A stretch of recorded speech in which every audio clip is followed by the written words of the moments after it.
ओम शांति 25/12/2025 प्रातः मुरली। ओम शांति। बाप दादा मधुबन। बाबा आज कह रहे हैं, मीठे बच्चे, तुम बहुत समय के बाद फिर से बाप से मिले हो, इसलिए तुम बहुत बहुत सीखी हो। मीठे बच्चे, तुम बहुत समय के बाद फिर से बाप से मिले हो, इसलिए तुम बहुत बहुत सीखी हो। प्रश्न, अपनी स्थिति को एक रस बनाने का साधन क्या है? उत्तर, सदा याद रखो, जो सेकंड पास हुआ ड्रामा, कल पहले भी ऐसे ही हुआ था। अभी तो निंदा, स्तुति, मान, अपमान सब सामने आना है। इसलिए अपनी स्थिति को एक रस बनाने के लिए पास्ट का चिंतन मत करो। ओम शांति। रूहानी बच्चों प्रति रूहानी बाप समझा रहे हैं। रूहानी बाप का नाम क्या है? शिव बाबा। वो सब रूहों का बाप है। सब रूहानी बच्चों का नाम क्या है? आत्मा। जीव का नाम पड़ता है, आत्मा का नाम वही रहता है। ये भी बच्चे जानते हैं, सत्संग ढेर है। ये है सच्चा सच्चा सत का संग, जो सद बाप राजयोग सिखाकर हमको सतयुग में ले जाते हैं। ऐसे और कोई भी सत्संग व पाठशाला नहीं हो सकती है। ये भी तुम बच्चे जानते हो। सारा सृष्टि चक्र तुम बच्चों की बुद्धि में है। तुम बच्चे ही स्वदर्शन चक्रधारी हो। बाप बैठ समझाते हैं, ये सृष्टि चक्र कैसे फिरता है। किसको भी समझाओ तो चक्र के सामने खड़ा करो। अब तुम इस तरफ जाएंगे। बाप जीवात्माओं को कहते हैं, अपने को आत्मा समझो। ये नई बात नहीं, जानते हो, कल्प कल्प सुनते हैं, अब फिर से सुन रहे हैं। तुम्हारी बुद्धि में कोई भी देहधारी बाप, टीचर, गुरु नहीं है। तुम जानते हो, विदेही शिव बाबा हमारा टीचर गुरु है। और कोई भी सत्संग आदि में ऐसी बात नहीं करते होंगे। मधुबन तो यह एक ही है। वो फिर एक मधुबन वृंदावन में दिखाते हैं। वो भक्ति मार्ग में मनुष्यों ने बैठ बनाए हैं। प्रैक्टिकल मधुबन तो यह है। तुम्हारी बुद्धि में है कि हम सत्युग त्रेता से लेकर पुनर्जन्म लेते लेते अभी संगम पर आकर खड़े हुए हैं, पुरुषोत्तम बनने के लिए। हमको बाप ने आकर स्मृति दिलाई है। 84 जन्म कौन और कैसे लेते हैं वो भी तुम जानते हो। मनुष्य तो सिर्फ कह देते हैं, समझते कुछ नहीं। बाप अच्छी रीति समझाते हैं। सत्युग में सत्व प्रधान आत्माएं थी, शरीर भी सत्व प्रधान थे।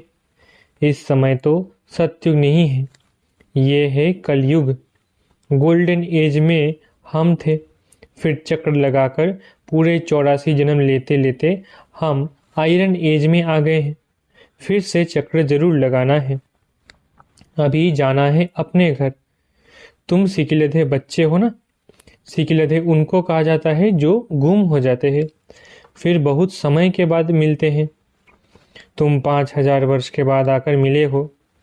तुम बच्चे ही जानते हो, ये वही बाबा है जिसने 5000 वर्ष पहले इस सृष्टि चक्र का हमको ज्ञान दिया था, स्वदर्शन चक्रधारी बनाया था।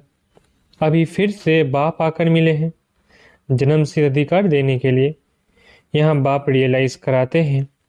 इसमें आत्मा के 84 जन्मों की भी रियलाइजेशन आ जाती है। ये सब बाप बैठ समझाते हैं। जैसे 5000 वर्ष पहले भी समझाया था, मनुष्य को देवता या कंगाल को सिरताज बनाने के लिए। तुम समझते हो, अब हमने 84 पुनर्जन्म लिए हैं। जिन्होंने नहीं लिए हैं वो यहाँ सीखने के लिए आएंगे भी नहीं। कोई थोड़ा समझेंगे, नंबरवार तो होते हैं ना। अपने अपने घर गृहस्थ में रहना है। सब तो यहाँ नहीं आकर बैठेंगे। रिफ्रेश होने वो आएंगे जिनको बहुत अच्छा पद पाना होगा। कम पद वाले जास्ती पुरुषार्थ भी नहीं करेंगे। ये ज्ञान ऐसा है, थोड़ा भी पुरुषार्थ किया तो वो व्यर्थ नहीं जाएगा, सजा खाकर आ जाएंगे। पुरुषार्थ अच्छा करते तो सजा भी कम होती है। याद की यात्रा बिगर विकर्म विनाश नहीं होंगे। ये तो घड़ी घड़ी अपने को याद कराओ। कोई भी मनुष्य मिले तो उनको ये समझाना है, अपने को आत्मा समझो। ये नाम तो पीछे शरीर पर मिले हैं। किसको बुलाएंगे शरीर के नाम पर। इस संगम पर ही बेहद का बाप रूहानी बच्चों को बुलाते हैं। तुम कहेंगे रूहानी बाबा आया है, बाप कहेंगे रूहानी बच्चे। पहले रूह फिर बच्चों का नाम लेते हैं। रूहानी बच्चों, तुम समझते हो रूहानी बाप क्या समझाते हैं। तुम्हारी बुद्धि जानती है शिव बाबा इस भागीरथ पर विराजमान है। हमको वही सहज राजयोग सिखा रहे हैं। और कोई मनुष्य मात्र नहीं जिसमें बाप आकर राजयोग सिखाए। वो बाप आते ही है पुरुषोत्तम संगम युग पर। और कोई भी मनुष्य कभी ऐसे कह न सके, समझा न सके। ये भी तुम जानते हो ये शिक्षा कोई इस बाप की नहीं। इनको तो ये मालूम नहीं था कि कलयुग खत्म हो सतयुग आना है। इनका अब कोई देहधारी गुरु नहीं है। और तो सब मनुष्य मात्र कहेंगे हमारा फलाना गुरु है, फलाना ज्योति ज्योत समाया।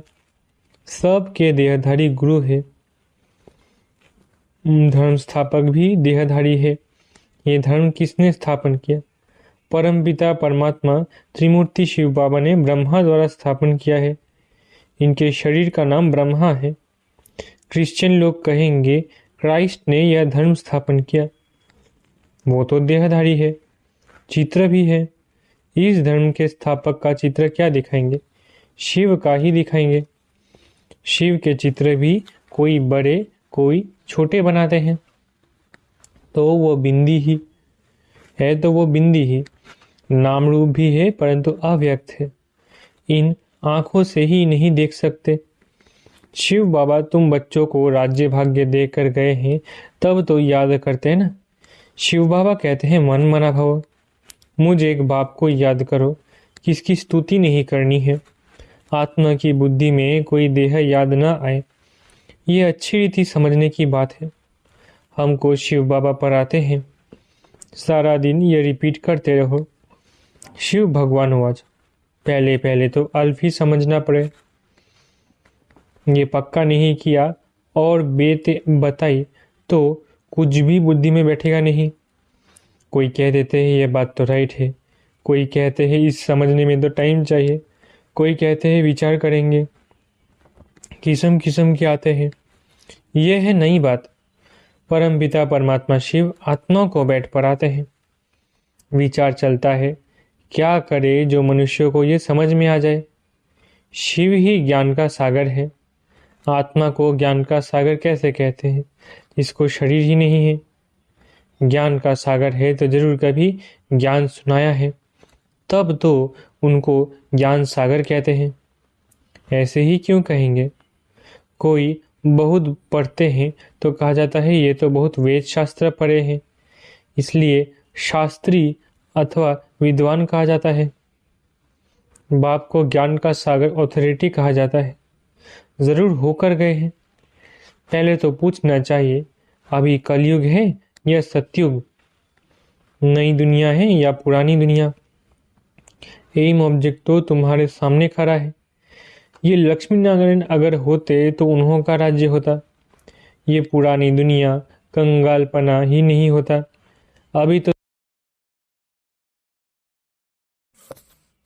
तो सिर्फ इन्हों के चित्र है।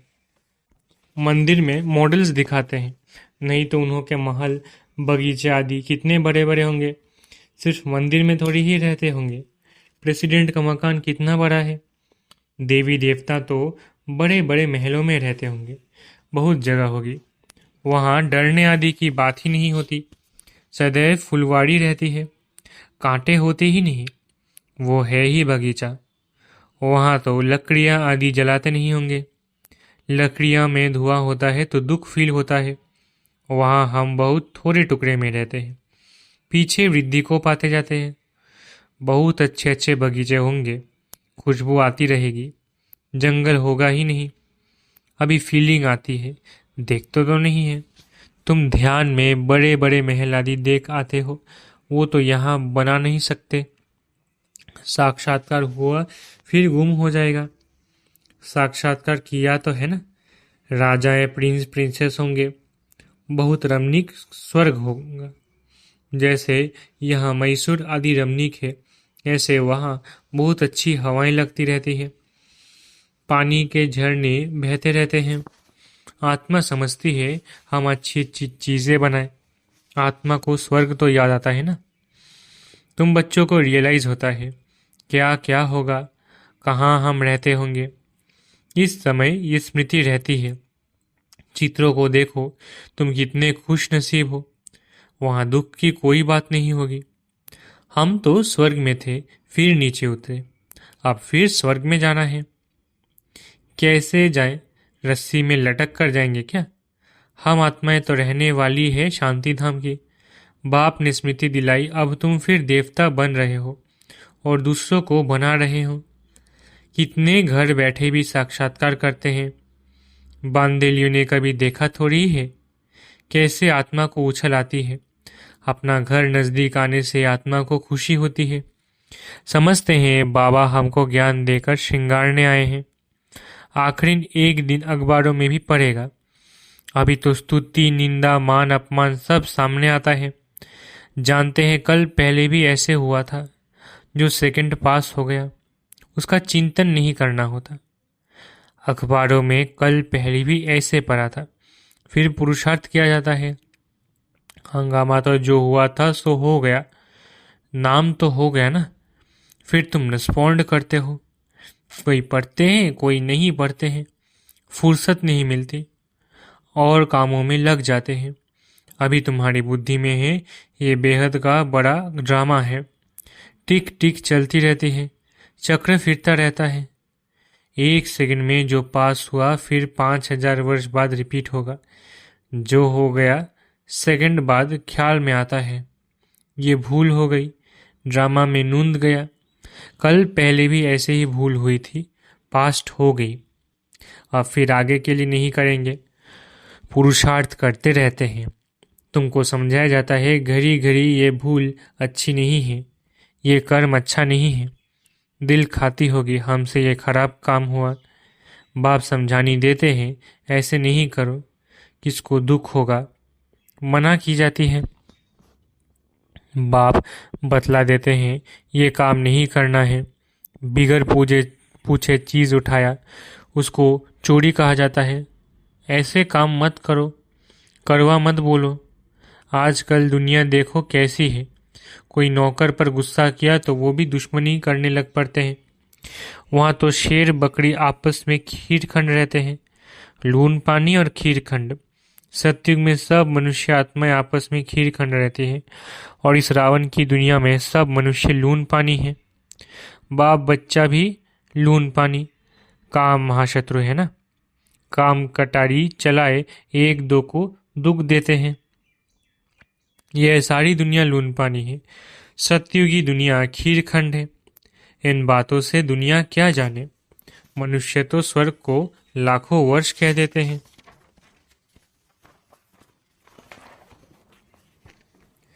तो कोई बात बुद्धि में आ न सके। जो देवताएं थे उन्हों को ही स्मृति में आता है। तुम जानते हो ये देवता सतयुग में थे।